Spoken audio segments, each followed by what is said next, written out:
السلام علیکم ورحمۃ اللہ وبرکاتہ۔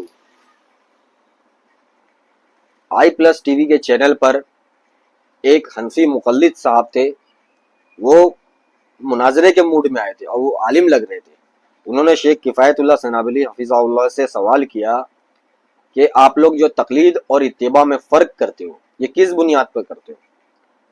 اور اس نے کہا کہ ہمارے یہاں پہ صرف دو ہی قسمیں، یا تو انسان مجتہد ہوگا یا پھر وہ مقلد ہوگا۔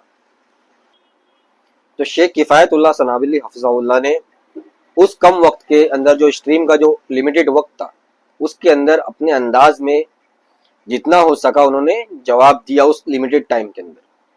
تو میں نے اس مقلد کے دعوے اور سوال میں جو تضاد پوائنٹ آؤٹ کیا وہ میں ابھی آپ لوگوں کے سامنے یہاں پہ رکھ رہا ہوں، دیکھیں سماعت فرمائیں۔ اس مقلد نے دعویٰ یہ کیا کہ ہمارے یہاں پہ صرف دو ہی چیز ہے، یا تو انسان مجتہد ہوگا یا پھر وہ مقلد ہوگا۔ اور اس نے کہا کہ ہم جو مانتے ہیں وہ مقلد لوگ، وہ متبع، اتباع اور تقلید دونوں کو ایک ہی معنی میں مانتے ہیں۔ تو دیکھیں اب اس نے کہا تھا کہ مجتہد الگ ہے، مقلد الگ ہوگا۔ تو ان کے جو مجتہد ہے وہ کون ہے؟ امام ابو حنیفہ رحمۃ اللہ علیہ، اور ان کی فقہ کی کتابوں میں باقاعدہ لکھا ہوا ہے امام ابو حنیفہ رحمۃ اللہ علیہ وہ مقلد نہیں ہے، وہ غیر مقلد ہے۔ تو ان کے مجتہد کیا ہے؟ غیر مقلد ہے، اور ان کی عوام مقلد ہے۔ تو یہ فرق تو تمہارے دعوے سے ہی ثابت ہو گیا نا، تم اپنے مجتہد کو مقلد نہیں مان رہے ہو، کیا مان رہے ہو؟ وہ غیر مقلد ہے، اور عوام کو مقلد مان رہے ہو۔ تو جو تمہارا مجتہد ہے وہ متبع ہے کہ نہیں؟ وہ قرآن و سنت کا اتباع کرنے والا ہے یا نہیں؟ تو سیدھی سی بات ہے، ہر کوئی کہے گا ہاں، نہیں کہے گا تو کیا کفر ہو جائے گا، یہ وہ مرتد ہو جائے گا۔ سیدھی سی بات وہ یہ کہے گا ہاں وہ قرآن و سنت کی اتباع کرنے والے ہیں۔ تو تمہارے مجتہد جب ہے تو وہ مقلد نہیں ہے، متبع ہے۔ تو فرق تو تمہارے دعوے سے، تمہارے اصول سے ثابت ہے نا، ہم کو کیا ثابت کرنے کہہ رہے ہو؟ تم دونوں میں الگ الگ فرق ہے۔ تم اپنے جو اصول بنائے ہو، تم اس اصول کے گھیرے میں خود آئے، اس اصول کے فندے میں تم خود پھنسے ہوئے ہو۔ تو تمہارے اصول سے یہ بات ثابت ہو گئی ہے، تقلید اور اتباع میں فرق ہے۔ تقلید کی اصطلاح ایجاد کی ہے تم لوگوں نے، اور آج تک تم لوگوں کا تقلید کی اصطلاح پر کبھی بھی اتفاق ہو ہی نہیں سکا ہے۔ میں اس کے پر فیس بک پر کئی بار پوسٹیں لکھا ہوں کہ آج تک یہ لوگ کی تقلید کی تعریف کے اوپر اتفاق نہیں ہوا۔ ابھی کوئی کچھ کہتا ہے، کوئی کچھ کہتا ہے۔ دیکھیں علامہ شامی اتنے بڑے ان کے علماء میں سے شامل شمار ہوتے ہیں، علامہ شامی، وہ کیا کہتے ہیں؟ تقلید جو ہے وہ عامی کے لیے ہے ہی نہیں، یعنی عوام الناس کے لیے وہ تقلید ہے ہی نہیں، اتنے بڑے عالم کہہ رہے۔ تو میں نے کہا آج تک کی تقلید کی تعریف کے اوپر ان کا کبھی اتفاق ہی نہیں ہوا۔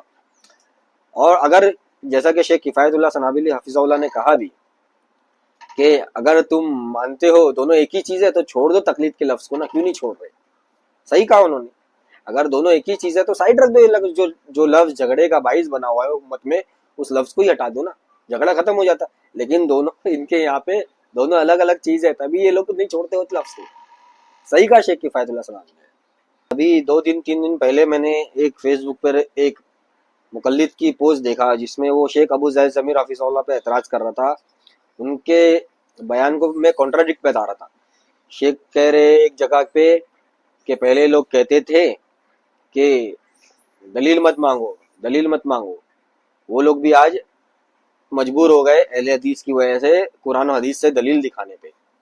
اور پھر دوسرا اس نے بیان کو پیش کیا شیخ کا کہ دیکھیں شیخ کہہ رہے ایک جگہ پہ کہ صرف قرآن اور حدیث پر عمل کا دعویٰ کافی نہیں، اس کا فہم لینا ضروری ہے سلف صالحین سے۔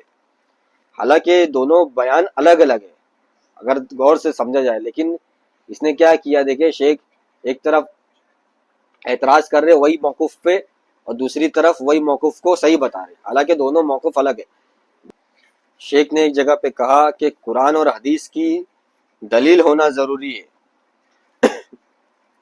تو دوسری جگہ پہ جب وہ کہہ رہے فہم ہے سلف، اس کا مطلب یہ نہیں کہ قرآن اور حدیث سے کوئی دلیل نہیں ہونا چاہیے، قرآن اور حدیث سے دلیل اب بھی چاہیے، لیکن اس کا فہم سلف سے چاہیے۔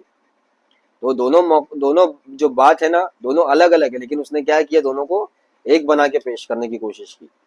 دیکھیں وضاحت اگر اس کی کری جائے، شیخ نے جو پہلا پوائنٹ اٹھایا کہ یہ لوگ کے پاس جب کوئی جاتا تھا دلیل مانگنے تو یہ لوگ کہتے تھے تمہارے لیے دلیل کی کوئی ضرورت نہیں، تمہارے لیے امام کا قول کافی ہے تمہارے۔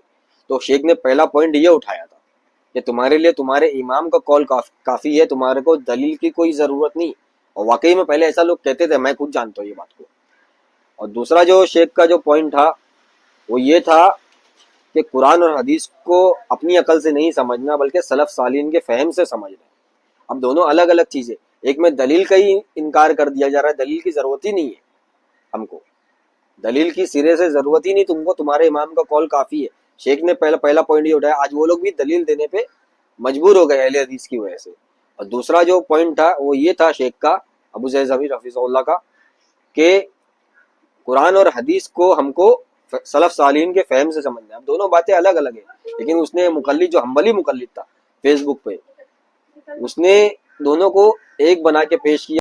تو اس واقعے سے بھی یہ بات ثابت ہو رہی ہے, یہ لوگ آج تک تقلید کا مطلب ہی نہیں سمجھ پائے. ابھی دیکھیں وہ فہم سلف کو تقلید بنا کے پیش کر رہا ہے, عجیب جہالت ہے.